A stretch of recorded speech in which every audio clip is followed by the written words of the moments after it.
and I'm going to say, "Hi, Carol. Would you like to introduce yourself?" Happy to. My name's Carol, and I live in Takoma Village co-housing in Washington, D.C. I was one of the last people to buy into TVC. I had heard stories about co-housing, and I was looking to buy a place and happened to walk into our local bookstore, our wonderful independent bookstore, where there was a flyer, and went to a meeting and discovered there was one unit left and jumped on it. So I've been here now for almost 21 years. We moved in 2000. It was December 2000 that the part of the community I live in was completed and ready for move-in. So, can you tell us a little bit about your family? Because you said we moved in. Tell me who's Well, been it was living in your. me at the time. I was a single woman who was planning to adopt a child. I was in the adoption process, but had not yet been matched with a child. And interestingly enough, I adopted my daughter from India. She came home in 2005. And a few months after I adopted her, my godson, who was raised in one of the projects in DC, ended up moving in with me. So I have two kids 16 years apart, although I have known actually both of them since they were about two, because I'd known him since he was about two. And I say this a little ironically, but not too much. We provide a lot of the diversity within TVC. Can you say a little bit about that? I'll be happy to. We have struggled a little bit in terms of ethnic diversity. We certainly have generational diversity. We have diversity in terms of we have households of two women who are married. We have households, at this point, we don't have any two men who are married, but we have had men who are married. We have single dads with kids. We have who are gay. We have single straight women with kids. But mine has been the ethnically diverse household for most of the time we've been here. We've always had a little bit of ethnic diversity, but not too much. And I'm Caucasian, clearly. My kids are African American and Indian, as in from the continent from the Indian subcontinent. So it sounds like you already have a lot of diversity within your four walls. Can you speak We to a do. little bit, tell us some stories about how that diversity has, enriched. No, I'm going to just cut that piece out. Really, what I want to ask is, how have your kids connected with the community, and how have they benefited from being around these different generations?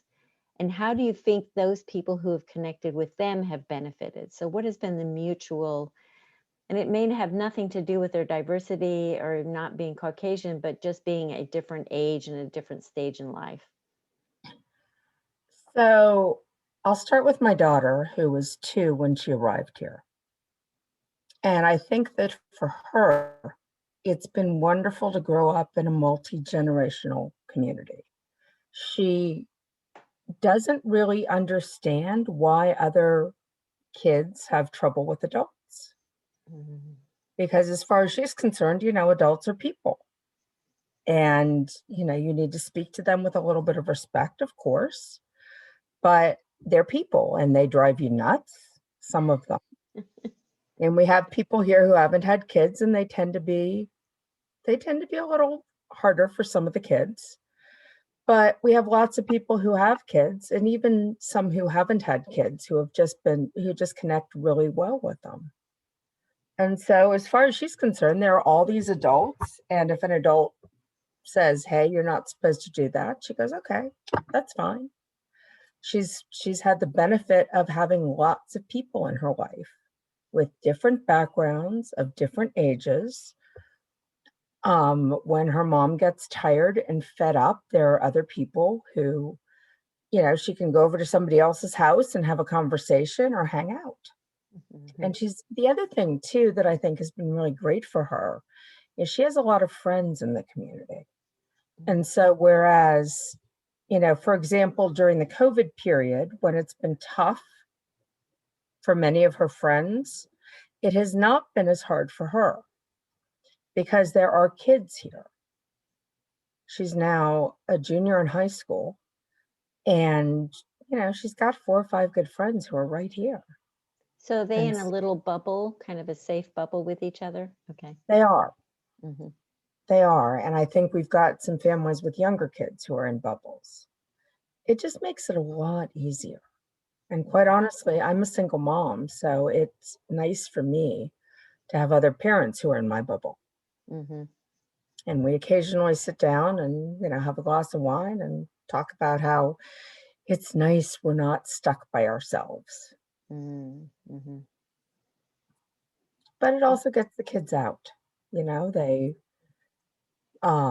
if I tell her she needs to go to walk to the drugstore for something and she's like, "Oh, I don't want to go do it by myself." She calls somebody else up and they go, Hmm. and vice versa. Nice. So that helps.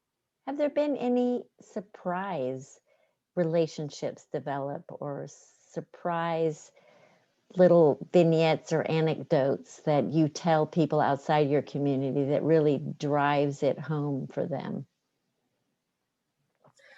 One of my favorite stories, actually, there's a couple in our community who I think the summer after we moved in started what they called their Viernes Social, the Friday night social hour. And at this point, both my kids refer to it as Club 101 because it's Unit 101. And actually, this past summer was the first summer we haven't had it in 20 years. Wow. But they open their house up. They mix cocktails on Friday nights. People show up with snacks. We sit around, we drink, we talk. And kids up to a certain age are not allowed in the house by themselves. And there's a Mm. cooler of kid-friendly drinks on the porch. But it's a big deal when kids are big enough to go into the house. And so my daughter and her friends have certain, Friday nights, they get to go to Club 101 and have their virgin drinks. And they're very proud of that. And they have relationships with that couple. And that is where they actually get to interact with plenty of other adults at the same time. It's where, for example, my daughter built a very strong relationship with one of the older women who was in our community, who then became kind of I don't know what you'd call it, our mentor when we adopted a dog. Mm. And she was just amazing. She was so great. So Sucha came to think of her as, just one of her dear friends. And when this woman moved to go into a community that's more geared towards people who are getting older and may need additional care, it was really hard for the teens. But for Sucha in particular, because this woman had been her dear friend around the dog. Oh, wow. That's absolutely beautiful. Was there anything you wanted to say about your son? Stories about your son? Um, for my son, I think it was a little tougher. He was 18 when he arrived, African American. And one of the things that I think it forced me to deal with long before anybody was talking about white privilege was kind of some underlying racism that I hadn't expected to find and we both ran into. Mm. Mm-hmm. His friends would come over. He was going to junior community college and had friends from community college, and his friends would come over and every single time they got stopped. Mm. People would say, "I'm sorry, who are you coming to visit?" I mean, he didn't feel as welcome Mm. as other visitors that the community did. And over time that has shifted, but I would say that it had an impact on his relationship with the community to begin with, and also on mine, Mm-hmm. because I knew who some of the people were who were giving him a hard time, and I had a tough time with that. Mm. And at that point, we weren't really talking about it. This was, Okay. again, this was, Mm-hmm. this was 15 years ago. Mm-hmm. Today, our community has a group that is very focused on trying to kind of help people understand what white privilege means and how we can start to deal with it. Mm-hmm. And it's been a place where they've invited my daughter to come talk because she's dark skinned. Mm-hmm. She's Indian American, but she's darker skinned. Um, my son has actually connected and made, forged relationships with other people in the community at this point. But I don't think he will ever feel as comfortable here Mm-hmm. as his sister does. And she is not blunt about calling people on the carpet, Oh, wow. which I think it's healthy. For her. I'm Yeah. kind of glad she does. I mean, Mm-hmm. it's harder for me to do it, but it's very easy for her to call them out Wow. and Wow. to turn around and say, you know something? I appreciate that, but that was not, you know, you made me uncomfortable there. That's great. So she's obviously connected with people in such a way that she feels like it's a safe space to actually have that kind of conversation. In general, there are people whom, for lack of a better way to put it, she doesn't feel close enough to Mm-hmm. that she cares. Ah, okay. And so for those folks, she'll come back and she'll go, Mom, so and so just drove me nuts. I'm like, you know what? You could have that conversation with them. She's like, no, but there are other people with whom she will engage, and she's Mm-hmm. happy to. So another question that I have is, do you notice a difference between your daughter who's grown up in this so many years in this community and her peers who have had a different background, just, the way they've been raised? Can you say a little bit about that? She is much more articulate, I think, overall. Um, to some extent, it's a little hard to tell how much of. I mean, some of this is Washington. Washington is a place where kids are going to grow up with an awareness of what's happening in the world. But she's very conversant in terms of what's going on in the world. She thinks in terms of the larger community, I think much more than many other kids her age do. Mm-hmm. And I tend to see it more when we go visit kids in other places, Mm-hmm. probably because I spend so much time with kids in this community that I notice, and all the kids in this community have that. Mm-hmm. They tend to be very hooked into what's happening in the world. They're comfortable dealing with people of all age groups and from a variety of different backgrounds. We've had people rent here for a year or two who came from other countries. So there's been plenty of exposure to people, not just of different ages, but also of different ethnicities and backgrounds. Over the years, we've had families from India, from Germany, from Ethiopia live here at different times. And so I think the kids are quite comfortable. There's a certain amount of cosmopolitanism that comes from living in Washington. Mm-hmm. I mean, I look at my daughter sometimes and I think, wow, you would have intimidated the heck out of me when I was a kid because I grew up in North Carolina. But I also think that to some extent of my son. And, he spent a lot of his formative years in a housing project on Capitol Hill. He came here when he was, he moved in with me, as I said, at 18 when he had about a year left in high school. So, and he's also quite cosmopolitan and has a very, strong sense of what's going on in the world and really keeps up with it and so on. And what would you attribute that to? Just the interaction with other adults on a more equal plane? I think it's some of that. I think some of it is, that stuff interests him, or he might not have ended up with me. He has biological siblings who didn't. But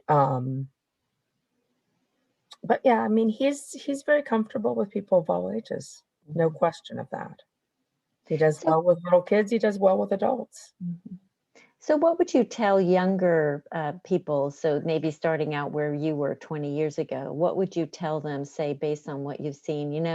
These have been the benefits that I could not have articulated when I first moved in here. And now that I look back, I can see, wow, this is kind of on the pros side of the equation of the why, what's in it for me, of why I would tell you to do this. Well, I would start by saying I don't really see any cons in the grand scheme of things. What you have to learn to balance is that people will give you plenty of unsolicited advice. But the reality is, I think that happens anyway. It's just you may not get as much distance from the people who give you that advice if they're members of your community. Um, the flip side is it forces you to figure out how you're going to handle it. In terms of the pros, first, when you're tired or wiped out, you always have somebody else's backup. Mm, You are never going to be stuck tearing your hair out without having somebody you can call. That's huge. That is just huge. Um, Second, your kids become very comfortable interacting with people of all ages and with different backgrounds. As my daughter went into high school, that was something that was very clearly a huge advantage for her. mm, She's comfortable articulating what her needs are in a way that many kids her age are not.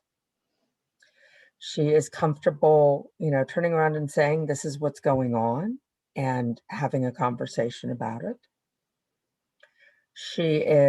And she doesn't see adults as other. She mm, sees them as people.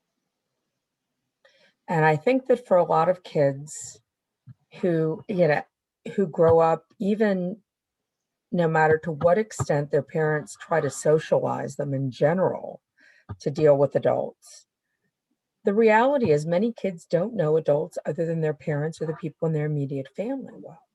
mhm, And when you have to deal with adults, some of whom you may like a lot and some of whom you may not like, but still have to deal with and interact with as people, I think it gives you a facility in terms of having conversations with people and understanding how to deal with different things that life is going to throw you in that regard.